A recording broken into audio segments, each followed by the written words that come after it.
Hello friends, welcome জানাচ্ছি আমার YouTube চ্যানেলে সবাইকে। চলে এসেছি আপনাদের জন্য আরও একটা নতুন ভিডিও নিয়ে। তো একদম এক্সক্লুসিভ আপডেটগুলো দিচ্ছি ইউনিভার্সিটি ওয়াইজ, তাই আরজিটাকে অতি অবশ্যই সাবস্ক্রাইব করে রাখুন। এবং যারা নতুন এসেছে তাদেরকে রিকোয়েস্ট করলাম ভিডিওটাকে লাইক করতেই হবে এবং বন্ধু বান্ধব সবার কাছে শেয়ার করতেই হবে সমস্ত ব্রেকিং আপডেটগুলো পাওয়ার জন্য। তো আমি গতকাল আপনাদের কাছে একটা ভিডিও শেয়ার করে দিয়েছিলাম যেখানে টপ 28 যে ইউনিভার্সিটি রয়েছে ওয়েস্ট বেঙ্গলে, তাদের মোটামুটি অ্যাডমিশনের লাস্ট ডেট কবে হতে চলেছে সেটা বলেছিলাম। একটা ইউনিভার্সিটি ভুলবশত, তার জন্য সরি চাই নিচ্ছি, যেটা ধরতে গেলে ভুলবশত যেটা আমরা বলিনি সেটা হচ্ছে দক্ষিণ দিনাজপুর বিশ্ববিদ্যালয়, সেটাও সরকারি বিশ্ববিদ্যালয়, সেখানেও কিন্তু অ্যাডমিশনের অ্যাপ্লিকেশন চলছে আজকের লাস্ট ডেট।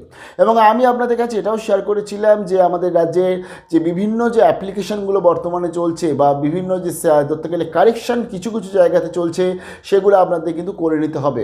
তবে তার মধ্যে চলে এসছে আরও একটা ব্রেকিং আপডেট চলে এসছে, কারণ একটি ইউনিভার্সিটির তরফ থেকে যা ধরতে গেলে গতকালকেই লাস্ট ডেট ছিল, ডেট এক্সটেন্ড করে দেওয়া হয়েছে। শুধুমাত্র এটা ভালো খবর না, তার সাথে ভালো খবর হচ্ছে 2020 স্টুডেন্টসের জন্য।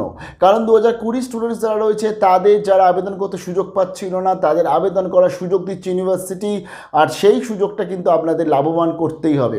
চলুন দেখে নিচ্ছি আজকের আপডেটটা, ইউনিভার্সিটি ওয়াইজ অফিসিয়াল নোটিফিকেশনটা চলুন দেখে নিচ্ছি। কল্যাণী বিশ্ববিদ্যালয় আপডেট। কল্যাণী ইউনিভার্সিটি তাদের রেগুলারে অ্যাডমিশনের লাস্ট ডেট ছিল 14 তারিখ, সেই ডেটটাকে তারা করে দিয়েছে এক্সটেনশন। দেখুন, প্রথম ইউনিভার্সিটি যারা ডেট এক্সটেন্ড করলো পিজি অ্যাপ্লিকেশনের, এবং আরও সুযোগ দিচ্ছে কল্যাণী ইউনিভার্সিটি, তার জন্য আন্তরিক ধন্যবাদ ইউনিভার্সিটিকে। কি বলছে?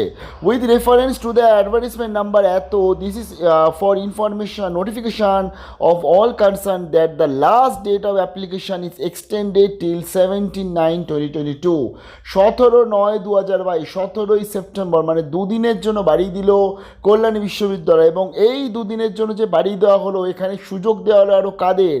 যারা ধরতে গেলে আজকের 21 সালে পাশ করেছে, 22 সালে পাশ করেছে, তারা তো আবেদন করতেই পারছে। কিন্তু যেটা মেন আপনাদের এতদিন কোয়েশ্চেন আসছিল যে 20 সালে স্টুডেন্টসরা কি আবেদন করতে পারবে, দেখুন তারা অ্যামেন্ডমেন্ট করেছে। কি বলেছে? This is also for notification of all concern that the candidates who have pass there qualifying examination 2020 are eligible to apply, অর্থাৎ 2020 যারা পাস আউট স্টুডেন্টস আছে তারা আবেদন করতে পারছে। এবং 20 স্টুডেন্টসদের জন্য যারা কল্যাণীতে অ্যাপ্লিকেশন করতে চাইছে বা অ্যাডমিশন নিতে চাইছে, তাই জন্য শেষ সুযোগ এটা। কারণ ইউনিভার্সিটির তরফ থেকে ধরতে গেলে 20কেও চান্স দেওয়া হলো, মানে পরপর, তার মানে 20 এবং 21 দুটো বছরকে চান্স দিল, এবং 22 তো অলরেডি রেগুলার ব্যাচ, তারা তো চান্স পাবেই।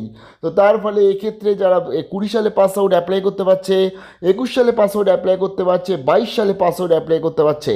কীভাবে আবেদন করতে হবে অলরেডি বলে দিয়েছি, তার ফলে স্টেপ বাই স্টেপ একটু আবেদনটা দেখে ফর্মটা ফিল আপ করে নিন। এবং 20 সালে ক্যান্ডিডেটদের জন্য বারে বারে বলছি, এটাই শেষ সুযোগ যারা কল্যাণীতে রেগুলারে মাস্টার্স করতে চাইছেন। কারণ সাধারণত প্রত্যেকটা ইউনিভার্সিটি কিন্তু মাত্র 1 বছর ব্যাকে নেয়, এবং কল্যাণী ইউনিভার্সিটি কিন্তু এই বছর 2 বছর ব্যাকে নিচ্ছে, ফর্ম ফিল আপ করাচ্ছে। এবং আপনারাও টোটাল মেরিট ওয়াইজ কিন্তু পুরো জিনিসটা হবে, এখানে আলাদা করে কোনো কাট অফ বলেনি। অনেক জায়গায় থাকে যে 20 স্টুডেন্টস বা 19 স্টুডেন্টস হলে এত নাম্বার মাইনাস হবে, সেরকম কিন্তু কিচ্ছু বলেনি। তার ফলে 22 স্টুডেন্টদের সাথেই আপনারা কম্পিট করবেন, 21 স্টুডেন্টদের সাথেই আপনারা কম্পিট করবেন। বিশাল ভালো খবর দিলাম আশা করি, তাই ভিডিওটাকে লাইক তো অতি অবশ্যই করতেই হবে। ডিস্টেন্সের আপডেট পেলে নিশ্চয়ই নিয়ে আসবো, সঙ্গে থাকুন, ভালো থাকবেন, বেস্ট অফ লাক।